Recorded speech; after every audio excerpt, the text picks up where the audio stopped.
para asistir el próximo año al encuentro. La rifa, recuerden, se hará mañana en las horas de la tarde durante el cierre del evento.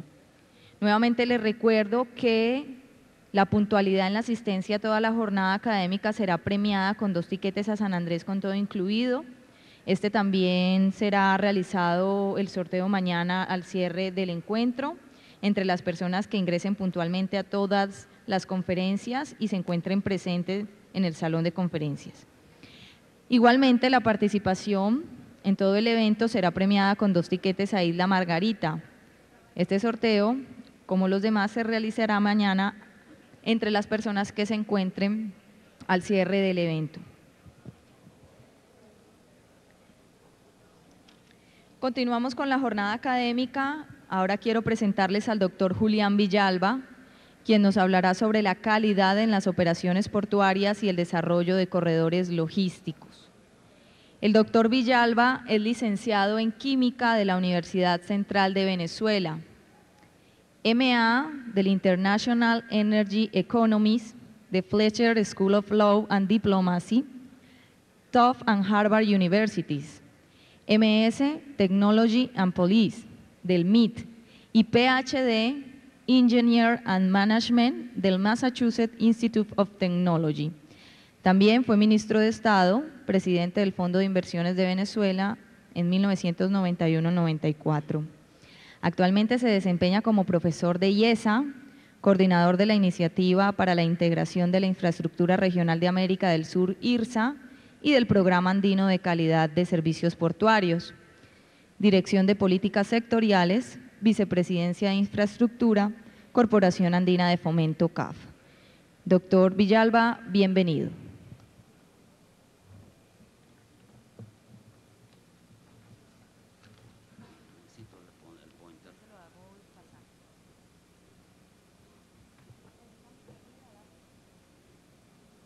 Dámelo por si acaso.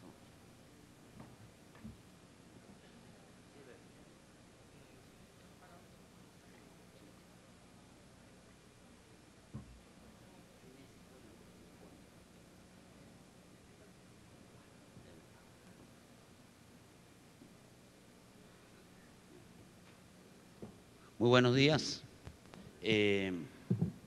Quiero comenzar agradeciendo pues a Andy y especialmente a Andy seccional de Cali y al Comité de Logística por la invitación que me hicieron a participar en este evento, que bueno, es ilustre no solamente por los invitados, sino sobre todo por la calidad de los participantes y obviamente el número.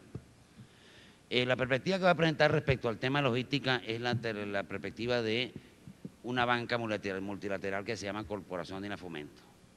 Eso quiere decir que nosotros analizamos los problemas de una perspectiva que, sin dejar de ser realista, es distinta, porque nosotros financiamos proyectos, alguna vez de interés público, alguna vez de interés privado. La institución que yo represento, la Corporación Andina de Fomento, tiene 35 años trabajando con Colombia. En la actualidad es el país andino que tiene el mayor volumen de proyectos financiados por CAF, que a su vez es el principal financiador de proyectos de infraestructura en la región andina. En este momento la cartera de proyectos financiados por CAF, para que tengan una idea, activa corresponde a algo así como 2.500 millones de dólares. En la última reunión de directorio se aprobaron proyectos, creo que fue del orden de los 400 millones de dólares para infraestructura en este país. Y por supuesto, por esa cifra, pues para nosotros es materia de suma importancia conocer las implicaciones que esas inversiones tienen sobre la competitividad del país y conocer la perspectiva, pues, o la forma en que estas inversiones van a mejorar la logística de las exportaciones y en general la competitividad y el bienestar de Colombia. Mi presentación tiene el siguiente contenido. En primer lugar, voy a hablar de la infraestructura en Latinoamérica y mostrar que hay distintas opiniones respecto a un tema que es sumamente complejo. En segundo lugar, voy a hablar algo de logística, que yo me he tomado la libertad de definirlo diciendo que es el arte de mover cosas o personas eficientemente de un lado a otro. Ahí podemos hablar de cualquier cosa, pero en el fondo eso es lo que uno busca hacer. Y finalmente voy a, como parte de ese problema, a mencionar el problema de calidad de servicio portuario, en el cual 2 puertos colombianos, qué más decir, Buenaventura y Cartagena, están ahorita involucrados y avanzando muy satisfactoriamente. Adelante. Esto que aparece aquí es un registro del informe de la CEPAL, el último que se presentó. En este informe de la CEPAL, se lo voy a leer para beneficio de los que están al fondo, en un contexto generalizado de dinamismo que abarca casi todos los países de la región, con muy pocas excepciones. América Latina y el Caribe crecieron casi un 6% en el 2004 y se espera que crezcan alrededor de 4.4 en el 2005 y a una tasa cercana al 4% en 2006. Completando de confirmarse estas previsiones un periodo de 4 años consecutivos de crecimiento, de expansión económica, que implicaría un aumento en el PIB per cápita del 10% entre el año 2003 y el 2006. Un panorama que parece bastante halagador. Ahora voy a presentar lo que dice en el New York Times. Latinoamérica parece que vive en un mundo aparte. En un reciente estudio preparado por CEPAL, solo se comparan los avances de la región con respecto a sus avances en los años anteriores. Sin desmerecer los logros realizados por LAC, como dicen ellos, esta práctica oculta una realidad. Las demás regiones del mundo están creciendo más rápidamente. Continúa. Aquí tenemos también los resultados de un estudio recientemente sacado por el Banco Mundial. Este es un estudio que creo que no tiene más de 2 semanas en el aire. Y bueno, tiene alguna serie de frases, ¿no? Y está dedicado exclusivamente al tema de infraestructura. Dice, la mayoría de los servicios de infraestructura están atrasados con respecto a países de mediano ingreso en general y China, tanto en cobertura como en calidad. En otra parte del reporte dice, Latinoamérica debe aumentar la inversión en infraestructura, debe redistribuir mejor la inversión y mantenimiento, y dice que los gobiernos son una parte central en el tema de infraestructura.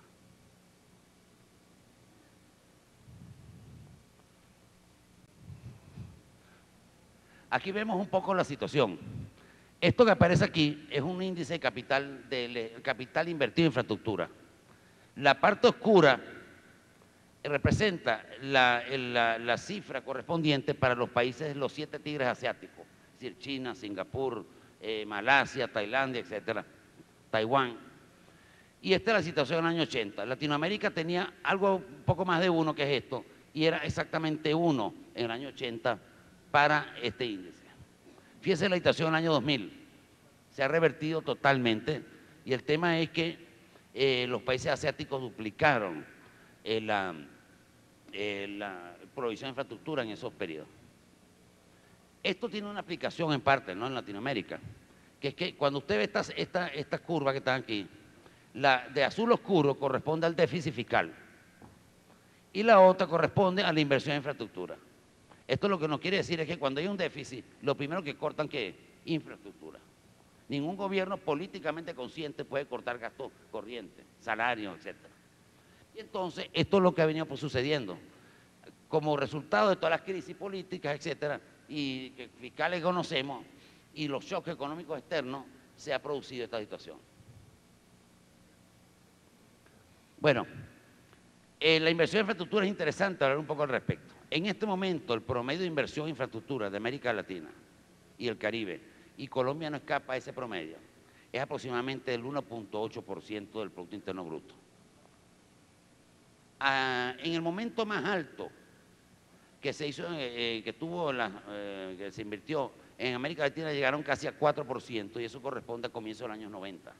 Eso fue cuando se produjo el boom de privatizaciones, que, bueno, se consideraban inversiones nuevas, cuando llegaron estas nuevas empresas, etcétera, y llegó casi a 4%.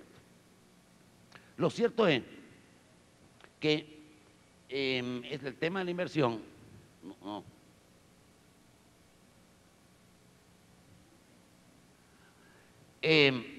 esto lo puede llevar a una serie de conclusiones. En primer lugar, Latinoamérica está creciendo por debajo de sus competidores. Pero está bien, está creciendo, eso no es malo, pero tiene que ser todavía más de lo que está. Segundo, una de las principales causas de las fallas en crecimiento, en la capacidad de crecimiento, tienen que ver con la infraestructura. Mejorando la tasa de crecimiento la inversión, la infraestructura a los niveles que actualmente tiene Corea del Sur, nos permitiría el que la tasa anual de crecimiento de Colombia, por eso nada más, creciera, fuera 1.8% por encima de lo que es actualmente. Eso es bastante significativo. Desde un promedio de inferior al 2%, que es el actual, diremos mantener de manera sostenida por 20 años la inversión en el 4 a 6% para que alcanzara Corea. O por lo menos mantenernos en la parte de China, que está peor que Corea. Y es evidente que esta inversión no puede ser cometida por una sola figura. Tanto el sector público como el sector privado tiene que hacerlo. La gran pregunta que tenemos que hacernos es ¿eso posible? Bueno, ese es el gran tema que tenemos que enfrentar en los próximos años. Desde el punto de vista de nosotros, la banca multilateral, el problema que uno tiende a enfrentar en Colombia, por ejemplo, es que el país ya no tiene mucha más capacidad de endeudamiento en las actuales condiciones. Es decir, es más fácil prestarle a una empresa privada colombiana en algunos sentidos que al gobierno colombiano. Pero todo eso tiene sus límites. Entonces, si se igualara y se hicieran una serie de ajustes adicionales que están expuestos en este informe, nosotros podríamos llegar a crecer. Y les iba a decir una cosa, Corea no es el mejor país en materia de infraestructura. Podríamos tener una tasa de crecimiento en Colombia, porque las cifras anteriores eran cifras promedios para América Latina. Colombia, en sus condiciones actuales, podría tener una tasa de crecimiento del 4.6% superior a la que actualmente tiene. Es decir, si tiene 4, tendría 8.6. Yo sé que estos son jueguitos matemáticos, pero para que tengamos idea de la situación. Si tuviéramos infraestructura al nivel del promedio de los tigres asiáticos, es decir, al promedio de Singapur, etc. Yo sé que eso es soñar un poco despierto, pero es para que tengamos una idea del potencial que eso significa. ¿Qué significa crecer 4% más? Significa la generación de cientos de miles de empleos, a lo mejor cada año. Cientos de miles de empleos significa cientos de miles de consumidores, cientos de miles de gente productiva, etcétera, etcétera. Entonces, esto de alguna manera u otra, aunque es una forma un tanto dramática, nos plantea cómo está la situación de infraestructura en estos países. Vamos entonces a hablar un poco de logística. Vamos a presentarle nada más que 2 casos para que en parte no se sienta mal, porque el problema de las cadenas logísticas y la congestión no solamente lo tenemos nosotros, ¿no? Aquí en Colombia, ¿no? Sí, vamos a tener un caso con el latinoamericano, pero en otro país. Vamos a hablar el puerto Paranaguá.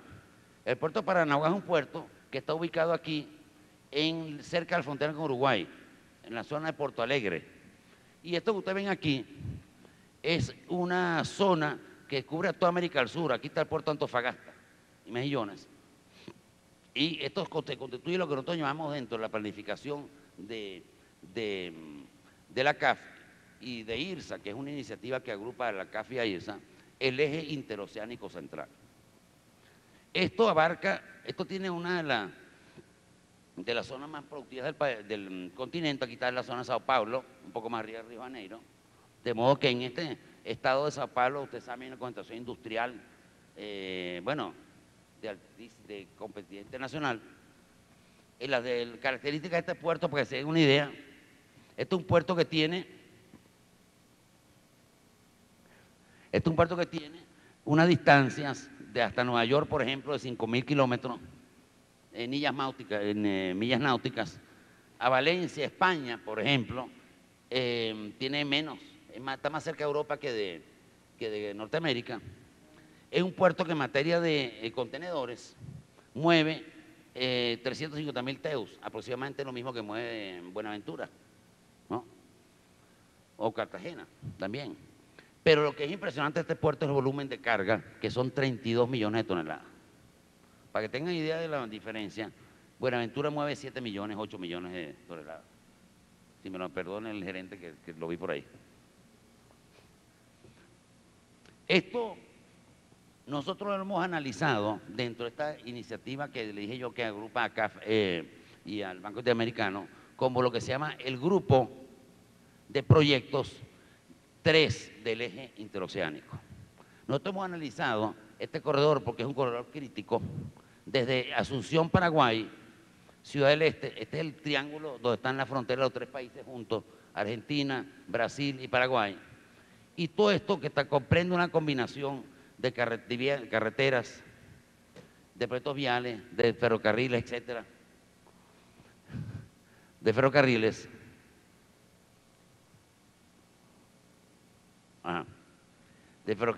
etcétera. Y por supuesto, esto es un gran proyecto, este es un eje o un corredor vial que tiene una importancia fundamental, no solamente para el Brasil, porque es el principal puerto exportador de granos de Brasil. Por aquí sale la mayoría de la soya que produce Brasil, que a su vez es el principal productor del mundo de este producto. Sino también, en el caso particular de ellos, se transforma en uno de los puertos más importantes de exportación para el Paraguay, que es un país que, como ustedes saben, no tiene puertos oceánicos. Entonces, el problema de mejorar este corredor, para nosotros es un problema de integración a nivel suramericano y así lo manejamos. Es curioso, el puerto de Paranaguá es uno de los puertos que tiene mayor congestión del mundo. Esta es la cola de camiones que alcanza aproximadamente 100 kilómetros de Paranaguá hasta la se adentra en el Brasil. Hasta un pueblo que se llama San José do Piañó. Ya van a ver por qué se lo estoy diciendo. Aquí le voy a pasar nada más que una crónica para que se den cuenta de lo que sucedió. Esto fue estos artículos redactados en el año 2002, con 3 meses de diferencia, pero la situación sigue más o menos igualita que como está en aquella época. ¿Qué pasa con estos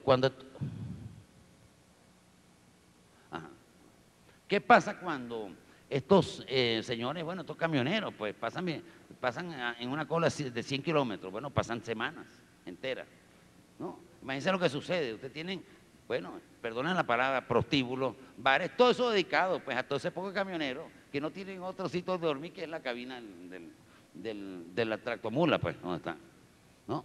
Aquí están bañando con una, por ejemplo, debajo del camión. Este es 2 meses más tarde. Bueno, aquí está la ciudad de San José do Piñó y aquí dice, aquí está la entrada de la ciudad y aquí dice Paranaguá 75 kilómetros, para que vean que no es mentira lo que le estoy diciendo, ¿no? Es interesante porque había adoptado como política, porque la gente en la ciudad de Paranaguá protestaba, que no podían aguantar aquella cola de camiones, pues, y además todos los desmanes que hacían los choferes, pues, etcétera. Entonces, habían tomado como política parar los camiones aquí mismo, precisamente, en San José de Piñá, ¿no? ¿Para qué? Y dosificar el envío de camiones. Entonces, lo que hacían era rodar la cona para otro lado, pero el problema persistía igualmente. Esto sucede que no pudieron hacerlo porque se produjo una huelga en el puerto de Sao Paulo. Entonces, todos los camiones de Sao Paulo encima de eso se vinieron para acá. Esto para que ustedes se den cuenta, pues, lo que significa que en una cadena logística, que en este caso una corredor logístico que va desde Paranaguá hasta Asunción, hay en algunos elementos en el camino que fallan. En este caso es el puerto. Ellos tienen buena vía de comunicación. Piensen que esta es solamente una vía, entonces ellos por lo menos tienen 2 canales abiertos, lo cual permite que haya. Pero lo cierto es que nuestra experiencia nos ha indicado de que la forma de ver estos corredores es verlos integralmente. Es decir, yo no puedo pensar hacer inversiones solamente en el puerto, sino analizo y veo las posibilidades de invertir en el resto de los puntos de la cadena. Es decir, continúa. En el caso de Buenaventura es perfecto para explicar esto. Buenaventura es un puerto que tiene 350.000 TEUs, como dije, más o menos la misma cantidad de Paranaguá. Tiene, bueno, como la 1/4 parte, más o menos, del tonelaje. Pero ustedes saben que esto es, y ustedes están bastante cerca, de manera que parto del supuesto que la gran mayoría de ustedes han estado ahí. Bueno, esto es una de las ciudades más concentradas y congestionadas que yo he visto en Sudamérica. Tiene un problema de conexión al continente, este es el famoso puente del Piñal. Si ustedes han estado ahí, saben que para cruzar ese puente tardan fácilmente 1 hora, 1 hora y media, etcétera. El puente que se había construido, ustedes saben, fue volado, pues, por una acción militar. Tiene un problema de vialidad interna, ¿no?, que se está tratando de solucionar. Tienen aproximadamente 2 años haciendo unos pasos de nivel para que los tractomulas no tengan que mezclarse con las calles de esta ciudad y puedan ir directamente al puerto, que es este. Tiene un problema también importante el canal de acceso. Un problema del canal de acceso que, bueno, requiere continuo dragado, etcétera. Bueno, y mal que bien, pues, este puerto mueve en términos de volumen, más no de valor necesariamente, algo así como el 52% de toda la carga exterior de Colombia. Tiene, como consecuencia de esto, un problema de integración entre la ciudad y el puerto. Es decir, la gente de la ciudad ve con resentimiento, en cierta forma, pues, la operación de una instalación que no les pertenece. Y es bien sabido, pues, todos los índices de criminalidad y de disturbios políticos y sociales que hay ahí. Tiene también un problema que es el del corredor Cali-Bogotá.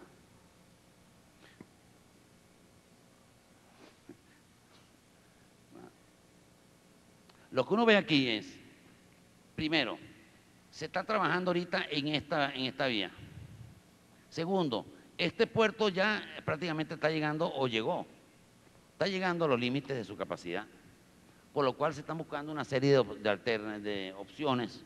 Aquí adelante, por aquí estaría lo que llama Agua Dulce, y varias opciones menores por aquí y por acá. Y a unos cuantos kilómetros allá afuera se habla de Bahía Málaga, etcétera, etcétera. Pero lo cierto es que cuando uno ve la situación de Buenaventura y ve pues los problemas, no los problemas, pues los accidentes naturales, las cordilleras, ¿no? Uno se da cuenta, por ejemplo, de que, bueno, el día que arreglemos a Buenaventura, aumentemos la capacidad de transporte, pero la capacidad de los proyectos adicionales, tales como Agua Dulce, etcétera, y eso de esperarse, porque como es una máxima bien conocida en el comercio internacional, el crecimiento del tráfico de contenedores es 2.5 veces el crecimiento de la